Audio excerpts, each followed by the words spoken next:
প্ৰতিজন গাড়ী মালিক, প্ৰতিজন গাড়ী ব্যৱসায়ী এইসকলৰ বাবে এই মেছেজটো আপোনালোকে অতি গুৰুত্ব সহকাৰে শুনিব যে অসমত বৰ্তমান সময়ত এক গাড়ী চোৰৰ চক্ৰই আমাৰ চৰাইদেউৰ সোণাৰীৰ পৰা ইতিমধ্যে আমাৰ 6খন 7খন গাড়ী ভাড়াত লৈ তেওঁলোকে ইতিমধ্যে গাড়ী নি বিকি দিছে গোটেই গাড়ীখিনি। আৰু চৰাইদেউ জিলাৰ পৰা আমাৰ হাতত থকা তথ্য মতে আমাৰ সোণাৰীৰ পৰাই 6-7খন আৰু চৰাইদেউ জিলাৰ পৰা মিনিমাম 12-13খন গাড়ী আৰু গোটেই অসমৰ পৰা বিভিন্ন ধৰণৰ বহু গাড়ী ইতিমধ্যে তেওঁলোকে এটা চক্ৰই আপোনালোকৰ আমাৰ লগত আহি তেওঁলোকে কথা পাতে, মিডিয়েটৰ আছে, তেওঁলোকে কথা পাতি তেওঁলোকৰ আধাৰ কাৰ্ড পান কাৰ্ড ব্যৱহাৰ কৰি কোৰ্টৰ মানে উকিলৰ যোগেদি তেওঁলোকে এগ্ৰিমেণ্ট কৰে। এগ্ৰিমেণ্ট কৰাৰ পাছত গাড়ীখন লোৱাৰ সময়ত তেওঁলোকে এটা ভিডিঅ' কৰে যে এই গাড়ীখন মই এনেকুৱা ধৰণে লৈছোঁ।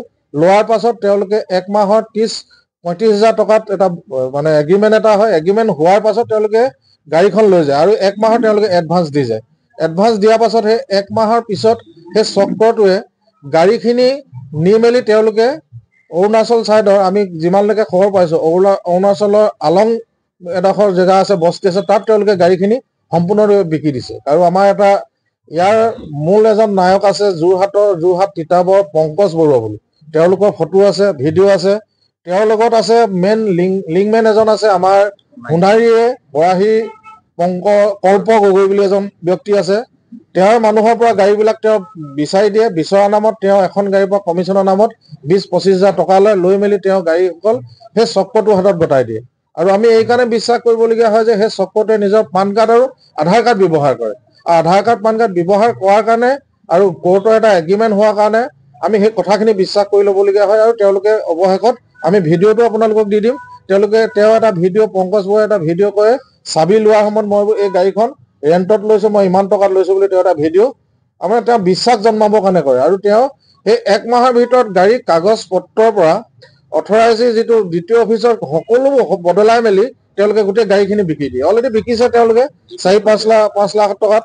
আৰু যিবিলাক আমাৰ কিছুমান গাড়ী GPS লগা আছে, ইতিমধ্যে এখন গাড়ী GPS লাগি আছে, সেইখন অলৰেডি বৰ্তমান দেখাই আছে অৰুণাচলৰ ইটানগৰত কোনোবা এডোখৰ জেগাত দেখাই আছে। বাকী যিসকল GPS লগা আছিলে সেইসকল ইতিমধ্যে GPS তেওঁলোকে কাটি দিছে। কিন্তু এটা আটাইতকৈ আমাৰ অতি ভয়ংকৰ, আমি প্ৰশাসনক এই বিষয়টো আমি জনাব বিচাৰিছোঁ যে এই ল'ৰাকেইজনৰ ওপৰত কেছ চলি থকা অৱস্থাত আমি যোৱা 28 তাৰিখে প্ৰথম কেছ দিছিলোঁ, কিন্তু তেওঁলোকে 14 ফেব্ৰুৱাৰীত তেওঁলোকে কেছ ৰেজিষ্টাৰ কৰিছে সোণাৰী থানাই। কিন্তু তাৰ পাছত আমি SP মহোদয়ৰ ওচৰতো আমি গৈছোঁ, এই বিষয়ে আমি কথা পাতিছোঁ। আমি SP মহোদয়ে তেওঁলোকক মোবাইল নাম্বাৰটো ট্ৰেকিঙত ৰাখি থৈ দিয়া বুলি কৈছে। তেওঁলোকে মানে এটা ট্ৰেকিঙত অহাৰ লগে লগে তেওঁক গ্ৰেপ্তাৰ কৰা হ'ব। কিন্তু যোৱা 1 ফেব্ৰুৱাৰী তাৰিখে যোৰহাটৰ এখন মেইন টাউনৰ পৰা পংকজ বৰুৱা নামৰ ব্যক্তিজনে এখন পেছেঞ্জাৰ পুনৰ এটা ভিডিঅ' আমাৰ হাতত আছে, পুনৰ এখন লৈ মেলি তেওঁ সেই গাড়ীখন GPS আছিলে 3 দিনৰ পাছত GPS কাটি মেলি তেওঁৰ লগত যোগাযোগ নাইকিয়া হৈ তেওঁ পুনৰ গাড়ীখিনি আকৌ সেই গাড়ীখনো লৈ গুচি গৈছে। মানে এনেকুৱা ধৰণৰ অজস্ৰ কিছুমান মানে তেওঁলোকে মানুহৰ লগত সম্পৰ্ক ৰাখি গোটেই গাড়ীসমূহ এটা বৃহৎ চক্ৰ, এইটো মানে খুব সৰুৱা নহয়। যিটো কাৰণে আমি এতিয়া গৈ আমি SP মহোদয়ৰ ওচৰত বা পুলিচ প্ৰশাসনৰ ওচৰত অৱশেষত গৈ আমি বিশেষ আমি সঁহাৰি নোপোৱাত আমি আমাৰ স্থানীয় বিধায়ক MLA ওচৰত গৈছোঁ, আমাৰ মন্ত্ৰী যোগেন মহন ডাঙৰীয়াৰ ওচৰত গৈছোঁ। যোগেন মহন ডাঙৰীয়া MLA মহোদয়ে আমাৰ সন্মুখৰ পৰা SP মহোদয়ক আমি এটা ফোন কৰি দিছে। আৰু SP মহোদয়ে সেই অনুপাতে যি ৰূপে তেওঁ কথাখিনিত গুৰুত্ব দিছে, আমাৰ লগত আলোচনা কৰিছে, তেওঁলোকে আমি নাই লগা বুলি কোৱা নাই, কিন্তু যি ৰূপে তেওঁলোকে এই চক্ৰটোৰ বিৰুদ্ধে উঠি পৰি লাগিছিল বা এই ব্যক্তিজনক যেনেধৰণে গ্ৰেপ্তাৰ কৰাত তেওঁলোকে অগ্ৰণী ভূমিকা ল'ব লাগিছিল, সেই ক্ষেত্ৰত অকণমান আমি পিছপৰা যেন আমি অনুভৱ কৰিছোঁ। আমি এই কথাখিনি এইবাবে ক'বলৈ গৈছোঁ যে এই চক্ৰটো যদি উৎখাত নহয়, এই চক্ৰটোক যদি মষিমূৰ কৰিব নোৱাৰে, অসমৰ আৰু বহু নিবনুৱাই এই জালত ভৰি দিব।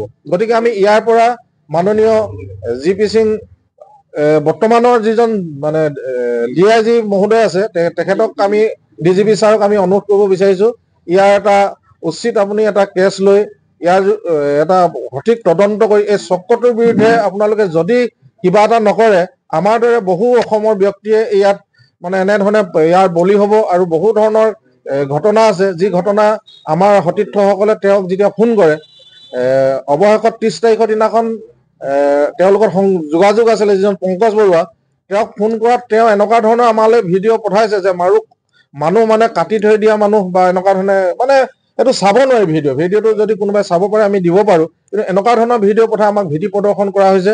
গতিকে আমি ইয়াৰ পৰা মুখ্যমন্ত্ৰী মহোদয়লৈ আমি অনুৰোধ জনাব বিচাৰিছোঁ, এই চক্ৰটোৰ বিৰুদ্ধে আপুনি অকণমান মাত মাতি প্ৰশাসনক যে এটা সঠিক তদন্ত কৰি এইসকলক গ্ৰেপ্তাৰ কৰিবৰ কাৰণে আপুনি এটা সঠিক ব্যৱস্থা লওক।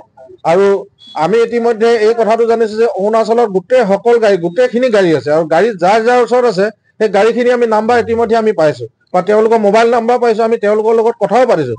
কিন্তু অসম চৰকাৰে যদি মানে অৰুণাচল চৰকাৰৰ লগত কথাখিনি আলোচনা কৰে, বা তেওঁলোকক আমি গাড়ীখিনি ইতিমধ্যে আমি ৰিকভাৰী কৰিব পাৰোঁ। ইতিমধ্যে এটা টিম আমাৰ চৰাইদেউৰ পৰা অৰুণাচলতে য'ত গাড়ী আছিলে তাত গৈছিলে, কিন্তু এখন গাড়ী ইতিমধ্যে ৰিকভাৰী কৰিছে। ৰিকভাৰী কৰিলে কি হ'ব, সেই গাড়ীখনৰ অলৰেডি অৰুণাচলৰ AR-17 মানে গাড়ী ৰেজিষ্ট্ৰেশ্যন সলাই দিছে তেওঁলোকে। আৰু বাকী যিসকল গাড়ী আছে, আমি এখন গাড়ী EMI থকালৈকে গাড়ী আমি কোনো ৰেজিষ্ট্ৰেশ্যন আমি কিবা চেঞ্জ কৰিব নোৱাৰোঁ, আমি ডিষ্ট্ৰিক্ট এটা চেঞ্জ কৰিব নোৱাৰোঁ, আমি মোবাইল নাম্বাৰটো চেঞ্জ কৰিবলৈ আমাৰ দিগদাৰ হয়। সেই অনুসৰি তেওঁলোকে গোটেই অলৰেডি নাম্বাৰ চেঞ্জ কৰিছে, তেওঁলোকে কাগজ পত্ৰ উলিয়াই লৈছে। গতিকে কিমান ডাঙৰ চক্ৰ হ'ব, আৰু এই চক্ৰটোৱে গোটেই মানুহখিনিক এনেকুৱা ধৰণে ভীতিগ্ৰস্ত কৰিছে। আমাৰ ল'ৰাখিনি মানে ইয়াৰ পৰা তেওঁলোকে গাড়ী বিচাৰি গৈ হাহাকাৰ হৈ গৈছে। গতিকে আমি DGP মহোদয় বা অসম চৰকাৰৰ আমাৰ মাননীয় আমি যোগেন মহোদয়কো আমি এই বিষয়ে অৱগত কৰিছোঁ, তাতো আমি তেখেতলোকলৈ আমি আগবঢ়াইছোঁ। লগতে আমি এই কথাটো কৈছোঁ যে এই গাড়ীখিনি যেতিয়ালৈকে তেওঁলোকে গ্ৰেপ্তাৰ নকৰিব, এই ব্যক্তিকেইজনক যেতিয়ালৈকে গ্ৰেপ্তাৰ কৰি উদ্ধাৰ নকৰিব, তেতিয়ালৈকে এই চক্ৰটোৱে গোটেই PPI ঘূৰি আছে। আৰু এই চক্ৰটোৰ লগত জড়িত প্ৰথম যিজন লিংকমেন, এজন আমাৰ স্থানীয় এজন বৰাহী কল্প গগৈ, ইয়াৰ লগত এটা গেং আছে, তেওঁলোকৰ মই গেংকেইটাৰ নাম কৈ দিছোঁ। এজন